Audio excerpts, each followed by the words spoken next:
backcountry, you expect to find your site exactly how you left it. If an animal comes through, your food is scattered. If a thief comes through, your gear is gone. But when I returned to my tent on the second day of a massive summer heat wave, nothing was stolen or broken. Instead, someone had neatly folded my sleeping bag and left a fresh cup of boiling water on the rock next to my fire pit.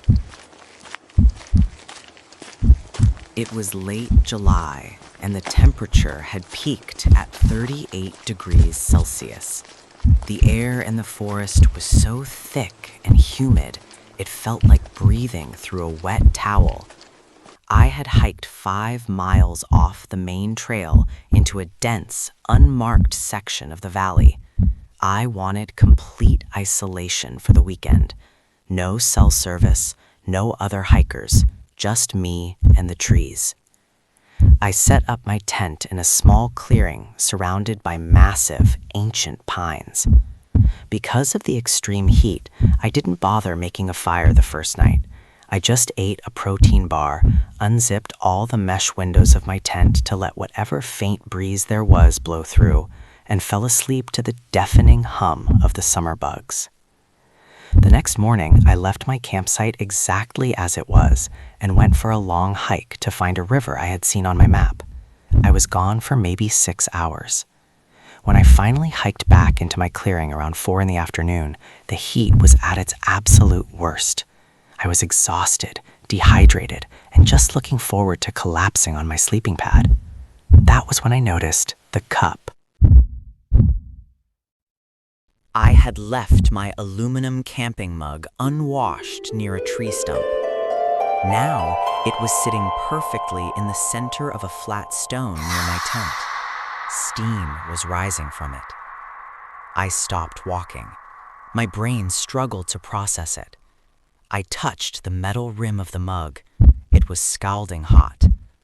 Someone had brought water, boiled it over a portable stove, poured it into my cup, and left it for me. I immediately looked at my tent. The rain fly was pulled back. I walked over and looked inside.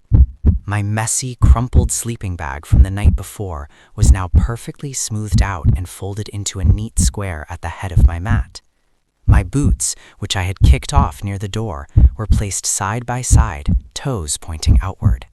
Someone had been in my camp. They had organized my things. Panic started to bubble in my chest, but I forced it down. I tried to rationalize it. Maybe it was a forest ranger. Sometimes they patrol these deep woods, right? Maybe they saw my messy camp and decided to be helpful. But rangers don't fold your sleeping bag, and they definitely don't make you hot water on a 38-degree day. I grabbed my hunting knife from my pack and slowly walked the perimeter of the clearing. I called out, "Hello? Is someone there?" Nothing but the endless, mocking buzz of the cicadas. I should have packed up and hiked out right then. But it was late. I was exhausted, and navigating that dense brush in the dark felt more dangerous than staying. I decided to stay one more night. I didn't sleep. I sat cross-legged in my tent in the pitch black, gripping my knife. Around 2 in the morning, the heat finally broke. A cold breeze swept through the mesh of my tent. And then, the cicadas stopped. It wasn't a gradual fade. They all stopped at the exact same second, as if a switch had been flipped. The silence that followed was so heavy, it felt like it was crushing my eardrums. Then, I heard it. A slow, heavy footstep on the dry summer leaves. Crunch. It was coming from right behind my tent. Crunch. Another step. Closer.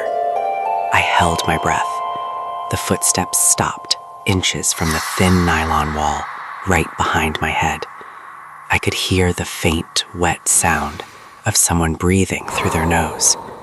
Then, a voice whispered from the dark, so close it felt like the lips were brushing against the fabric of my tent.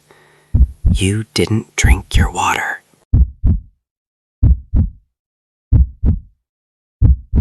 The note left on the kitchen counter by the homeowners was only 2 sentences long. It said, "Please water the indoor plants every morning. If the backyard motion sensor light turns on after midnight, do not look out the kitchen window. Just go down to the basement and lock the heavy wooden door." It was the middle of August, right in the dead center of a brutal, weeks-long heat wave. The temperature was pushing 100 degrees every single day. I had taken a job house-sitting for some distant family friends who lived in a massive, isolated farmhouse at the end of a dirt road, miles from the nearest town.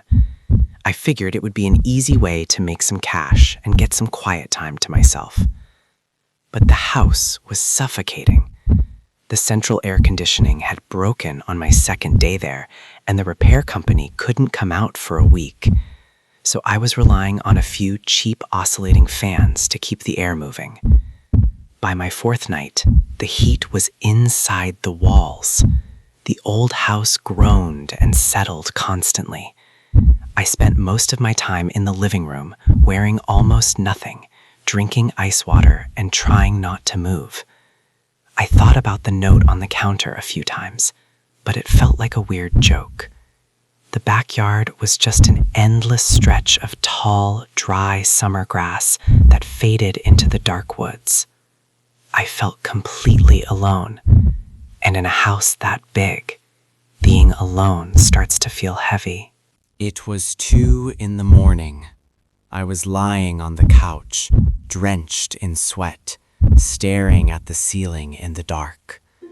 The only sound was the fan sweeping back and forth. Suddenly, with a sharp snap, the power grid failed. The rolling blackouts had finally hit this side of the county. The fan spooled down and died. The absolute silence that crashed over the house was deafening. Just the faint, distant hum of cicadas outside. I sat up. The air instantly felt 10 times hotter. I needed water. I grabbed my phone, turned on the flashlight, and walked into the kitchen. As I reached the refrigerator, a sharp metallic click echoed from outside. A bright, blinding beam of yellow light flooded the kitchen, casting long, warped shadows across the floor.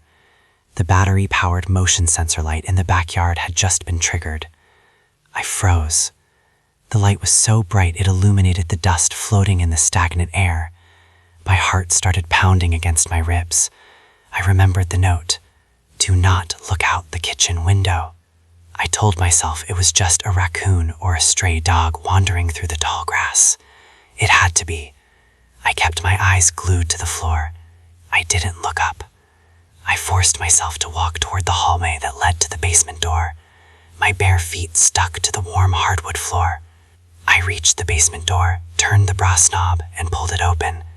The air rushing up from the stairs was freezing cold. It felt amazing on my sweating skin. I took one step down into the pitch black. That is when I heard it. The sound wasn't coming from outside. It was coming from right behind me in the kitchen I had just walked through.